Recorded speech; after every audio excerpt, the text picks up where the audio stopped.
Welcome back to the deep dive. Today, we're doing a real shortcut for anyone in South Africa thinking about a smart career move. hmm We've sifted through a whole pile of documents to really get into the higher certificate in financial planning from Boston City campus. It's a really interesting one. It is. We want to unpack its value, the career paths and what makes Boston's way of doing things a bit different. Right. So, okay, let's just jump straight in. What exactly is this qualification? Well, you can think of it as the formal entry ticket into a very highly regulated field. An entry ticket. Okay. Yeah, it's an entry-level program, but it's absolutely crucial. On a technical level, it's on the National Qualification Framework, the NQF, at level 5. Level 5. So what does that mean for someone just starting out? Think of it like the first year of a degree. It's a minimum of 130 credits, and it's designed to take 1 year minimum, though you actually have up to 3 years to finish it. Wait a minute. If this is entry level, why are we talking about the regulatory stuff already? Isn't that something your employer just handles later on? See, that's the critical insight here. This certificate is so valuable because it satisfies the rules set by some really key bodies. Okay. So first you have the Financial Sector Conduct Authority, the FSCA. They're the market regulator. And second, it meets the competency requirements of the FAIS Act. The Financial Advisory and Intermediary Services Act. Exactly. Yeah.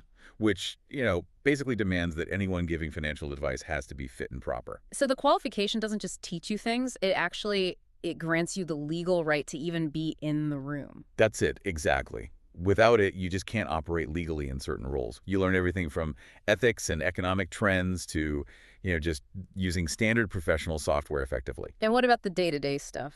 Critically, you learn to gather client information, analyze what they actually need, and then put together a really professional, clear financial proposal for them. So that brings up a good point. Why is this a smart choice to make now? Our sources seem to say that skilled financial advisors are always in demand, no matter what the economy is doing. Yeah, that's largely true. And that demand is directly tied to that regulatory hurdle we were just talking about. Because the FAFE Act creates a kind of mandated need for qualified people. It absolutely does.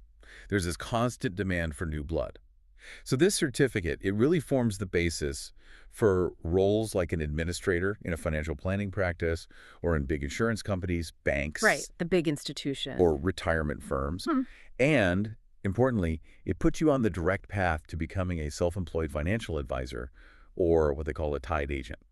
And for anyone who's really serious about building a long-term career, this is the first step towards some pretty significant professional recognition, right? Yes, it makes graduates eligible to apply for the Registered Financial Planner designation through the FPI of Southern Africa. The Financial Planning Institute. That's the one. And that designation is really the gold standard for credibility in the whole industry. Okay, so if the regulation is this major hurdle, how does Boston City campus make it? Well, simpler to get over. What's different about their structure? They seem to focus really heavily on accessibility and support. I mean, for one, they get rid of a huge barrier by not using a point system for entry. Oh, that's interesting. Yeah, their line is, "Your endorsement says it all," which I think is a pretty powerful message. It opens a lot of doors. And the learning model itself is built for someone who's maybe already working or just trying to balance life and studying. Yes, completely. The tuition is entirely online, Yeah. so that gives you maximum control over the time, the place, the pace, all of it. But, and this is the key thing, this isn't just you studying alone in a room. Right. It's supported by this really robust national network of 50 support centers all across South Africa. 50.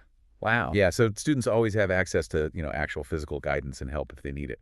It blends that independence with real practical support. Okay, I think we should address a potential misconception, though.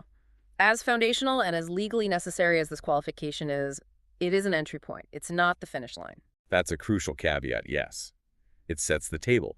But for certain career goals, especially like running your own independent practice, you're going to need to take further steps. Such as? That might mean getting some work experience under supervision, maybe choosing an additional specialization, or passing a final regulatory board exam. It's the start of a journey. Got it. So with all that in mind, and considering the elective modules they offer, things like retirement planning, taxation, investments, even healthcare planning, here's the real question for you.